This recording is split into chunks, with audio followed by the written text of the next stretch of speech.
I almost feel like I understand now. I can feel the wild, crackling energies of anticipation surging in my head as I get closer and closer to the revelation that's waiting for me, the secret I've been trying to uncover by studying the spiral all this time. Not the little shimmers of text I keep seeing out of the corner of my eye, mind you, or the synthesized voice that drones on endlessly in my ears through the headphones clamped into place around my head. They're not important. I've learned to tune those out. I'm talking about the true secret, the grand and joyous understanding I've been working toward all this time. I don't know what it is yet, but I know I'm close. I won't deny that I've had that thought before. This entire process has been a series of false starts and backtracking, certainties that I once held unraveling as I learned something new and wonderful about myself with each turn of the mesmerizing wheel of light. When they first strapped us into these chairs, I can actually remember thinking that the spiral was going to brainwash us somehow, strip away our wills and leave us blank and obedient sex slaves for our kidnappers to use at their leisure. I can remember calling out to Julia, "Don't look at the spiral, look away. Close your eyes, fight it, Julia." I was so young and foolish then. The spiral doesn't strip away your will. The spiral doesn't take away anything. The spiral gives. The first gift it provided me was time when I let my eyes follow the twisting, winding curve of blinding white light as it swirled around and down and vanished into the warm, comfortable darkness at the center of the screen. I found out for myself how easy it was to let go of the silly, uncomfortable, artificial rituals of minutes and seconds. How little I cared that there was no clock to slice the time into neat, tidy segments for me to impatiently consume. The spiral taught me how to relax and live in the now, and that led me to every other revelation I now understand. Not that I understand everything I see in the wheel of spinning light just yet. Even though I feel so close to that moment of transcendent, impossible bliss, I know that there's still some part of me learning the lessons that the twisting, turning patterns have to teach me. I would have called it resistance back at the beginning, back when I still thought that there was something to resist. It seems so strange, looking back on the self I was just a short while ago and seeing someone who thought of the spiral as an adversary, an intruder on my thoughts to be struggled against. Then again, I thought then that our captors had sinister plans for us back then, too, and they've been nothing but kind to me now that I understand why I'm here. They had to restrain us at first. It was the only way we'd ever sit still long enough to open our minds to the spiral's messages. Again, I don't mean the silly, obvious blurbs that pop up every so often, telling me nothing I don't already know and vanishing before I can focus on them properly. I mean the spiritual messages, the truth of my existence as a human being. I've gone my entire life seeking meaning, but nothing has ever brought me as close to true fulfillment as my time in this chair. I've got to keep watching. I've got to see this all the way through to the end. It's the only way to truly be happy. Oh, I thought I was happy before. I fooled myself into thinking that foolish things like friendship, family, laughter and physical companionship were all paths to personal fulfillment. But I can see now looking back on them that I only deluded myself into believing that any of it meant anything to me. The slightest curve in the rippling patterns of light is more important than a year spent living the life I once knew. The softest hum of the voice in my ears makes me happier than I ever felt with friends, with family. I know they'll worry about me, and a part of me wishes I could at least tell them what happened to me. But sometimes you have to leave the things you loved behind to find something better. And I have. Seeing the spiral like this, watching it turn and swirl and pull my gaze ever deeper into the endless darkness at its core, it's like seeing a secret map of the universe. Every time I think I've seen everything there is to see, understood everything there is to know about existence and my place within it, the lines of white precess and dive and spin again and I see some new transcendent beauty unveiled before me. Sometimes it slips past me again. My mind isn't ready to take in everything, not all at once like this, but it always returns to the same place. I know I'm getting closer. I can feel my fingers tracing a spiral pattern on my vulva, teasing the sensitive flesh closer and closer to my clit in ever descending circles until they brush against my slick, throbbing, needy little nub and I gasp with pleasure. I feel like there are even tighter spirals within that warm, twitching button,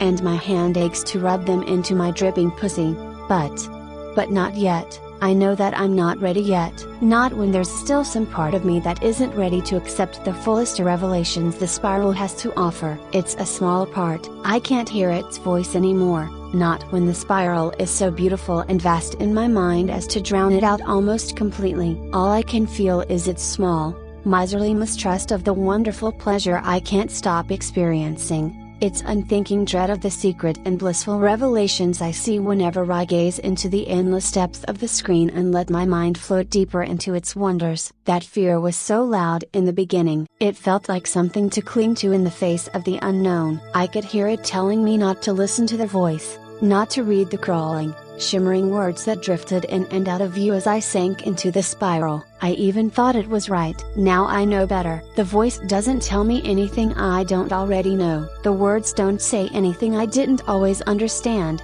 Deep down, I'm not even sure why our wardens thought it was necessary to include them when the spiral is so beautifully captivating. All it does is distract me to hear someone saying, "You want to tease your pussy while you stare?" Or "There's no need to look away from the screen," as if I ever really wanted to look away, as if I ever wanted to fight this. I was just confused, that's all. Disoriented by our sudden arrival in this room. It made me suspicious when I didn't need to be, but if our insistent friends really didn't want us to leave, if they really had some sinister scheme to brainwash us or hypnotize us or convert us into mindless, compliant thralls, then why have they freed my hands? They must have known that I'd be able to undo the other restraints if I could reach into my lap. Even the tight metal band holding the headphones in place would only take a few minutes of determined effort to get out of, if I wanted to.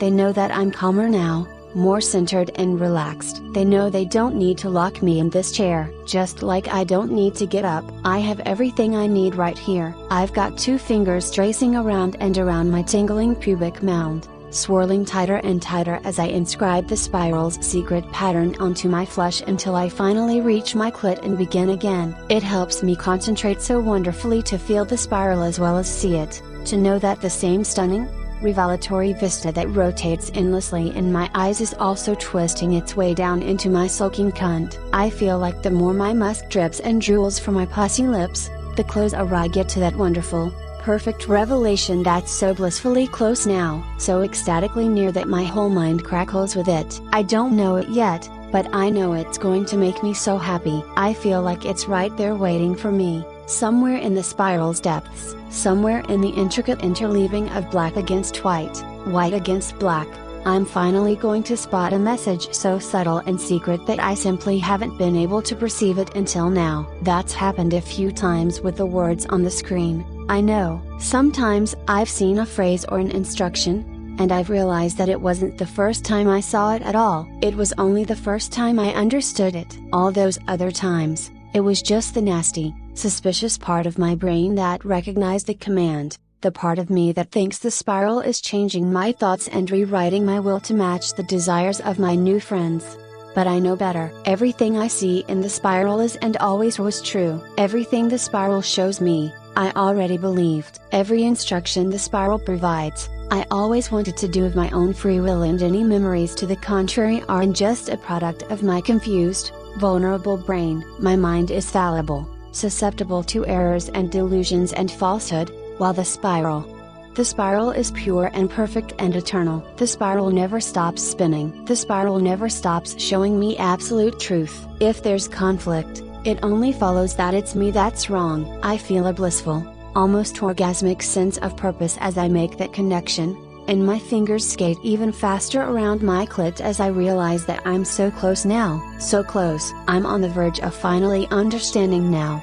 My mind and my body on the very edge of culmination as I focus my attention deeper and deeper on the very heart of the spiral and let go of all my old delusions and confusions and erroneous beliefs. There's a vertiginous feeling of terror, a last squeal from my former self that wordlessly begs me to acknowledge the myth it keeps promulgating that my thoughts are no longer my own. But my wonderful, loving owners wouldn't do that to me, would they? Not when all they want is for me to be a happy, fulfilled slave in their service. A slave. I'm a slave. I'm a slave, and I've never felt happier in my entire life. That was it all along. That was the secret truth hidden at the very core of the darkness in the heart of the spiral. I'm an obedient sex slave, And of course it's exactly what I've always wanted to be deep down. The spiral only showed me what I already knew, patiently stripping away the layers of obfuscation and self-doubt and societal programming that kept me from understanding the reality of my own desires. I've always needed to be compliant,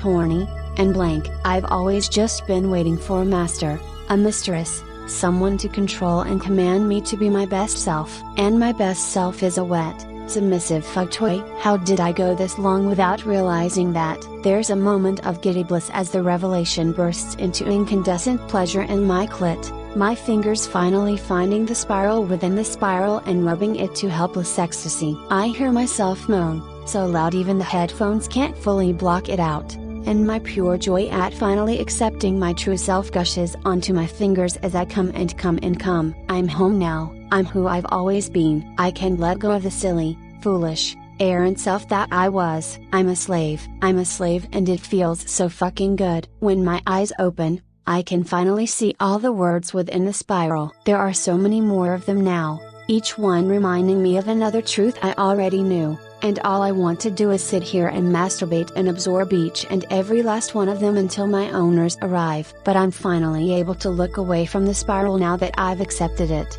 And that gives me the chance to look over at Julia for the first time since our owners brought us here. She's got her eyes tightly closed, her jaw is slack, and she's drooling onto her pale, pendulous breasts as she shakes her head in an effort to clear it. The music plays into her headphones, softening her mind, but she's still not ready to look yet. She's still clinging to her old self, her old beliefs. She still thinks she wants to be free. But I know better. I know better because the spiral showed me what I already knew. A revelation I came to all by myself, even though it also came from the perfect hypnotic bliss of the swirling trails of light. I know who we both need to become, and that tells me exactly what I need to do. Julia, I call out, it's okay. It's safe now. You can open your eyes again. For an instant, I wonder if she'll believe me. She's still in the grip of her old self, her nasty and suspicious mind, and it has to be telling her all sorts of things about me. But then she raises her head, and I know I needn't have worried. The voice in the headphones is already helping me help Julia. She's further along than she knows. She's almost ready to understand the way I do. Julia's eyes open, they widen, and slowly, imperceptibly, she begins to nod in agreement as the spiral reveals its secrets to her.